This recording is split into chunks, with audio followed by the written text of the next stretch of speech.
There are 10,000 ways to die in the 41st millennium, but only a few are remembered long enough to be feared. Orks are one of them. No matter how many are slain, how many armies are burned, or how many planets are bombed into ash, the greenskins always come back, louder, angrier, and stronger than before. And when enough orcs gather together, their hunger for war becomes something greater. It becomes a storm. It becomes a WAAAGH. This is the story of one such storm, a tide of green fury that rose from the ashes of forgotten campaigns and began to roll across an Imperial subsector like a wildfire across dry plains. And, in the darkness between stars, it would collide with something far worse. If you crave more tales from the Dark Millennium, hit that subscribe button, because this one will test your faith in the Emperor's light. The subsector of Belaris had long been plagued by Ork warbands, the remnants of old crusades. At first they were scattered raiders, piratical slavers, looters seeking engines of war, and mobs of boys looking for a fight. But then came war boss WH40k Skull Splitter, a hulking brute with a knack for uniting the fractious clans. His power claw, scavenged from the wreckage of a fallen space marine dreadnought, crackled with stolen fury, and his battle cry carried further than any commissar's vox. From the industrial world of Dravon IV to the shrine moons of Sindara, WH40k's WAAAGH spread like wildfire. Gretchen scurried at the edges, painting his glyphs on every captured fortress, while mech boys welded new monstrosities from the carcasses of ruined tanks. Knobs fought duels in streets choked with human corpses, and wherever they fought, their numbers swelled, because for orcs, war is not a duty, it is life itself. Imperial Guard regiments tried to stem the tide, but lasguns and courage mean little when faced with green-skinned beasts who laugh as they burn. A single orc can be dangerous, 1,000 orcs is a catastrophe, but 1,000,000 orcs chanting the same name, roaring the same cry, that is something else entirely. It is the living storm of battle, and the galaxy itself seemed to shudder as WH40k's WAAAGH consumed world after world. On the battlefield, their efficiency was horrifying in its chaos. Looters jerry-rigged anti-aircraft guns into walking fortresses. Storm boys plummeted from the skies with ramshackle rockets strapped to their backs, leaving fire and broken bodies in their wake.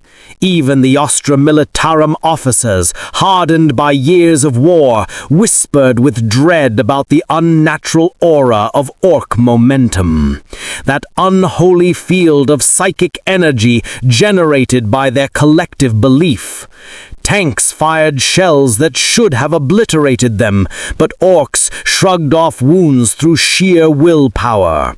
Their guns jammed, yet still fired. Their contraptions rattled apart, only to explode with uncanny precision into the enemy's lines.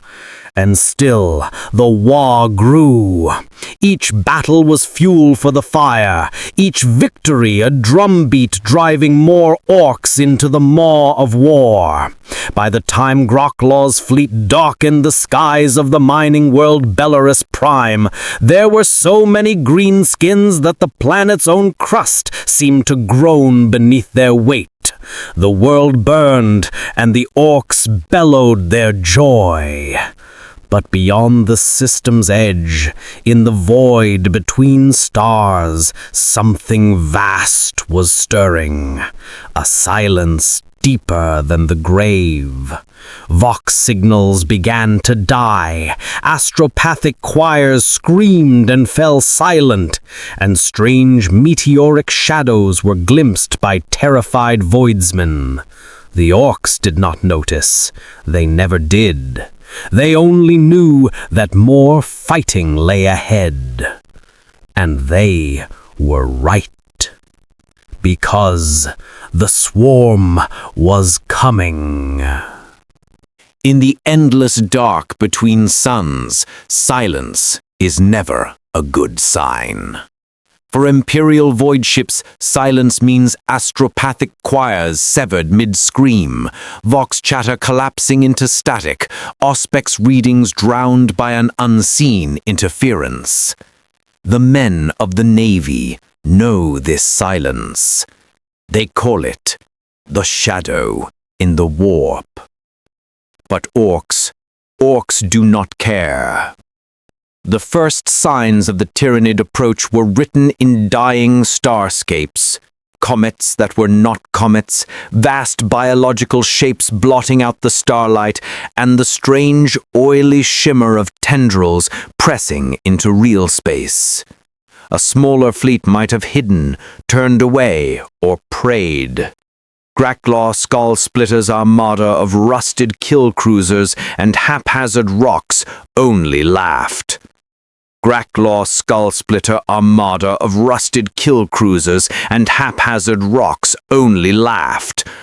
More things to crump, the war boss growled, leaning over a flickering hololith that his mechs had welded into something barely functional. His eyes, red and burning with glee, did not see death in the encroaching swarm. He saw the promise of the biggest scrap in the galaxy. The Tyranids descended upon the Belaris system like a storm of knives. Hive Fleet tendrils slipped through the void with eerie grace, chittering ships shaped like predatory beasts. Where they passed, Imperial outposts went dark. The orbital defenses of Belaris Prime lasted less than 6 hours before the first wave of bioships silenced them. The Orks didn't retreat. They accelerated. Their warships belched smoke and fire as they rammed headlong into the oncoming swarm. While the Imperium mourned another world lost to the Great Devourer, Gracklaw and his boys saw opportunity. For every Tyranid beast, there was a chance for a bigger fight, a harder kill, and more trophies to nail into crude armor. Competence, though crude, marked the Ork assault. Rock fleets burst apart into swarms of boarding torpedoes. Slugger boys and burners spilled out of gaping hulls into the carapaces of Tyranid drones, hacking and torching with manic energy. Kill cruisers rammed headlong into beasts the size of cities, their guns blazing until they jammed, then firing again by some impossible Orky logic. The first clash was apocalyptic. Tyranid harpoons lashed out, latching onto Ork hulls and dragging them into fleshy maws. Boarding creatures, living torpedoes of chitin and claw splattered against Ork steel. The greenskins cheered. Gun decks turned into bloodbaths, corridors into butcheries. Death dreads tore apart trigons that tunneled into the ships, while weird boys crackled with so much raw WAAAGH energy that their heads sometimes exploded, moments before vaporizing whole broods of gaunts. From the surface of Belaris Prime, the night sky became a theater of madness. Great ships burned, living and mechanical alike, raining flaming wreckage upon the already dying world. For the guard remnants entrenched in ash-choked trenches, it was a nightmare without logic. Ork ships fell like meteorites, only for the greenskins to crawl screaming from the wreckage and charge into battle with anything that moved. Tyranid spore pods rained alongside them, bursting with endless skittering claws. Still with us in the darkness? Hit that like button if this tale chills your soul. As the first days of war ground into weeks, the Orks discovered something glorious. No matter how many Tyranids they killed, more kept coming. No matter how big the beast, there was always a bigger one behind it. Gracklaw himself smashed his way through carnifexes like they were training dummies, his power claw dripping ichor and sparks. Each victory drew more orcs to his side.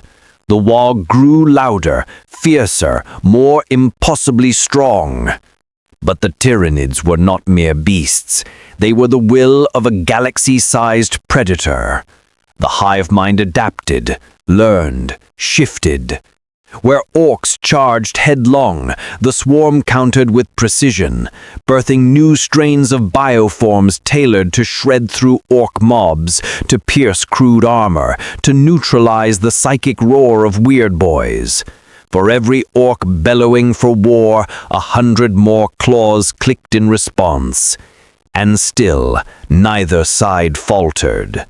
The galaxy trembled as green fury and alien hunger locked jaws, each feeding off the other's endless escalation.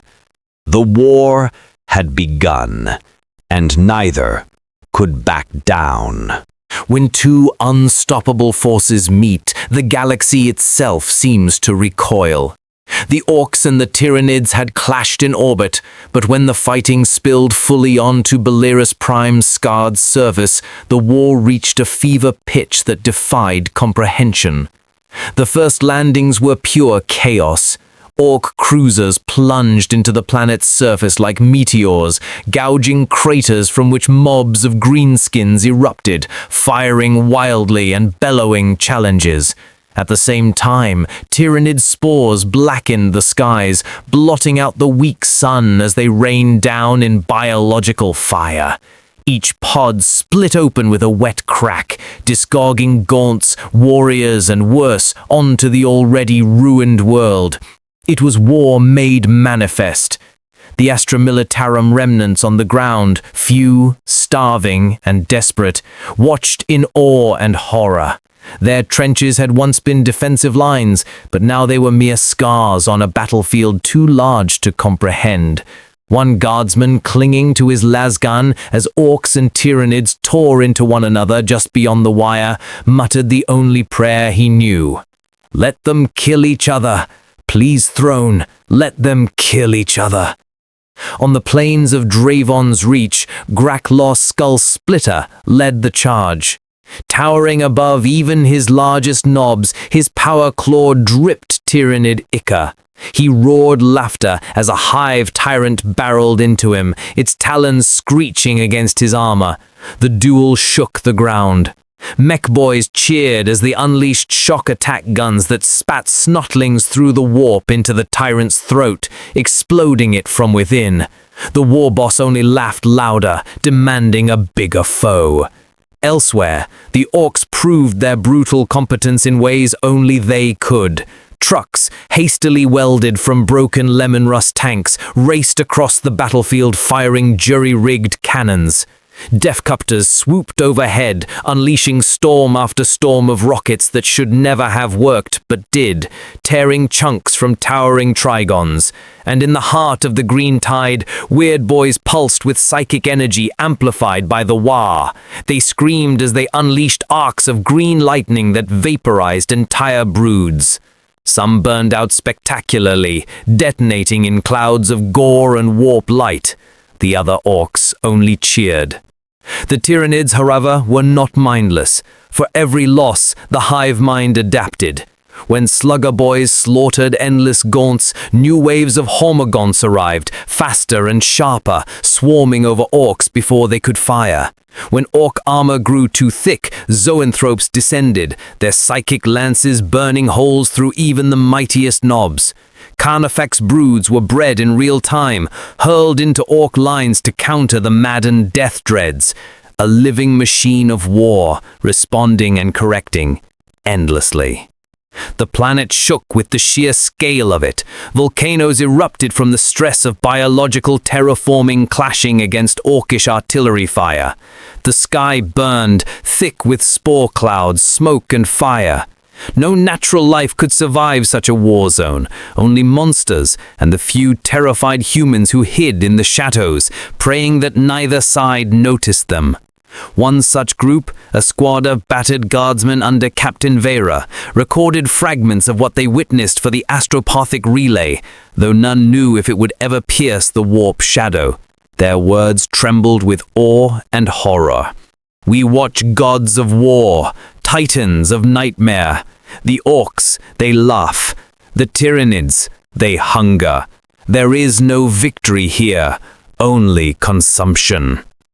Still, the Orks pressed harder. Their momentum became something unnatural, a psychic tide that blunted even the hive mind's precision. The louder they roared, the harder they fought, the stronger they seemed to become. Some whispered, heretical, dangerous whispers, that even the Tyranids could feel the weight of that psychic storm, that the hive mind itself reeled as the raw collective will of millions of Orks pressed against it. And yet, for all their strength, the Orks could not kill everything. No matter how many Tyranids they crushed, burned and hacked apart, more descended. The swarm was endless, a tide without bottom. Orks craved the biggest fight of their lives. Tyranids promised an infinite one. It was the perfect storm, a collision of two nightmares that made the very ground scream. The clash between the WAAAGH and the Hive Fleet escalated into something no Imperial tactician could have predicted. This was no longer a battle for a planet. It was a convulsion of psychic storms and biological fury, ripping a wound into the fabric of reality itself. By the third month of the conflict, Belaris Prime no longer resembled a habitable world. Its seas boiled with toxic runoff as Tyranid digestion pools clashed against Ork oil lakes that burned for weeks at a time. The sky was a shroud of spore clouds and black smoke, pierced only by the green glow of Orkish weapons fire and the purple-white flares of Tyranid bioplasma. At the heart of this hell, two titans squared off, the collective will of the hive mind and the psychic hurricane of the WAAAGH. Millions of Orks screaming for battle created a pressure in the warp so intense that Imperial astropaths hundreds of light years away clawed their eyes out in madness. Weird boys who normally struggled to contain even a sliver of that energy now became conduits for storms that rivaled librarians and daemon hosts. Some exploded in incandescent fury, vaporizing square kilometers of Tyranids in an instant. The Tyranids countered with raw adaptation. New bioforms emerged at horrifying speed, hulking biotitans with cannon limbs bred to pierce stompers, winged monstrosities to drag down deathcopters, chitinous artillery beasts vomiting corrosive sludge that even Ork fortresses could not withstand. In mere weeks, the swarm had shifted its entire ecosystem to fight the Orks specifically. The battles reached apocalyptic scale. A mob of Orks under Big Mech Grizzleblaster fielded a gargantuan stomping walker cobbled together from half a dozen wrecked baneblades. It lumbered across the wastes, blasting holes in the earth as its weapons screamed and sparked. For 3 hours it stood unchallenged, cutting down swarms by the thousands, until a Hierophant Biotitan reared from the jungle that had once been a city and tore it apart limb by limb. Orks cheered even as they were crushed, and survivors leapt onto the beast's back, hacking with choppers until the monster finally collapsed under its own wounds. The WAAAGH was a thing of impossible energy now, a living storm of battle lust so great that even the hive mind faltered against it. For the first time, the swarm showed hesitation. Vox records from hidden Imperial survivors captured the impossible, a moment where the Tyranids stalled, reeling as though the Orks' madness had infected them. Some Imperial savants later argued that the Orks' collective psychic field had disrupted the cohesion of the swarm itself. Others dismissed it as heretical fantasy. But for the men and women hiding in the ruins, it was real. Still with us as the galaxy shakes apart, subscribe to witness more tales from the dark millennium. But the hive mind is not easily cowed. If the war was a storm, the Tyranids were an ocean, endless and patient. They adapted to the storm's fury, breeding synapse creatures that dampened orcish momentum, spawning wave after wave of beasts immune to the green lightning of weird boys. They learned, they consumed, they pushed back. The very atmosphere trembled. Lightning storms of psychic backlash lit the skies, burning Orks and Tyranids alike. Volcanoes split continents. Even the warp screamed as both sides poured their impossible wills into the fight. To the Imperium, watching from the edges, Belaris Prime became a cursed star, an entire world transformed into a battlefield that defied all reason. For Gracklaw Skullsplitter, none of this mattered. He waded through Tyranid swarms, roaring with delight as he fought ever larger beasts.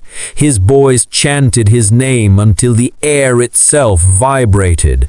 For the hive mind, he was a target, a leader to be consumed, broken and absorbed. For Gracklaw, the swarm was a dream come true, an enemy that never stopped fighting, never ran, never begged. It was war elevated to apocalypse, and neither side showed any sign of stopping. By the 6th month of carnage, Belaris Prime was no longer a planet. It was a corpse. Its oceans boiled away, its skies choked with ash and spores, its cities flattened into slag and chitin. Yet still, the war raged. Neither Orks nor Tyranids could stop. Neither could retreat. Each side only grew more frenzied, feeding upon the endless slaughter. Warboss Gracklaw Skullsplitter stood at the heart of it all, the living embodiment of Ork fury. His power claw crackled with energy stolen from the wreck of that ancient dreadnought, dripping with alien ichor and human blood alike.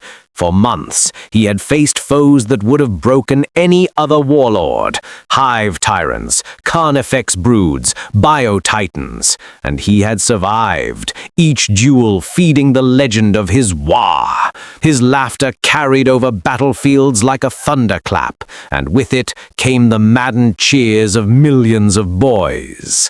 But the hive mind is patient. It does not fight for glory. It fights to consume. Slowly, carefully, it shifted its endless adaptations toward one singular goal, the destruction of Gracklaw himself. Where the Orks howled for battle, the Tyranids focused with surgical cruelty. When Gracklaw struck down one hive tyrant, another emerged, each more specialized, each more cunning.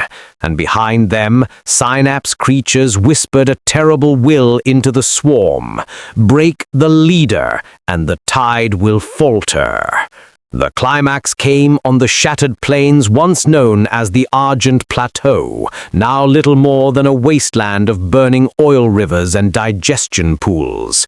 Gracklaw and his retinue marched into battle against a monstrosity birthed from the hive mind's deepest hunger, a swarm lord, ancient and terrible, wielding bone sabers that dripped with psychic venom. The duel was legend. The Swarm Lord's blades slashed faster than the eye could track, carving knobs apart like paper. Graklar bellowed with joy, each strike against his armor sending sparks and ichor into the storm. His claw clamped down on one blade, shattering it in a burst of green lightning, even as the other impaled him through the chest. He did not fall. He roared. His boys surged forward in a tide of madness, screaming his name, smashing against the Swarm Lord in a frenzy of violence. For 3 days the battle raged without pause. When it ended, the Argent Plateau was gone, swallowed into a crater of burning ichor and molten rock. Neither Graklar nor the Swarm Lord ever emerged again. Some orcs swore their war bus had punched the beast's head clean off before being dragged into the muck. Others claimed the Swarm Lord had devoured his essence to return again, as it always does. Whatever the truth, both titans were gone, and with their absence, the war changed. The orcs, leaderless but still too crazed to stop, continued to fight, tearing into the swarm with blind fury. But without Graklar's psychic anchor, the WAAAGH storm faltered. Orc mobs turned on each other as much as on the Tyranids, their momentum bleeding into chaos. The hive mind pressed its advantage, adapting once more, consuming the weaker mobs, isolating the strong. Slowly, inexorably, the swarm pushed the orcs back. Yet the Tyranids had paid dearly. Entire broods were lost, synapse chains shattered. The psychic echo of the WAAAGH had scarred even their hive networks. For once, the Great Devourer had not triumphed easily. It had struggled, bled, and lost countless children. When the dust finally settled, Belaris Prime was dead.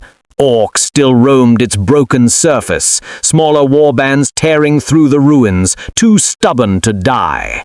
The Tyranids consumed what they could, stripping oceans, mountains, and skies alike. But they too had weakened. Their tendrils withdrew slower than before, their hunger dulled by the price of victory. For the Imperium, watching from afar, the result was unthinkable. 2 of the galaxy's greatest horrors had destroyed each other, yet neither was gone.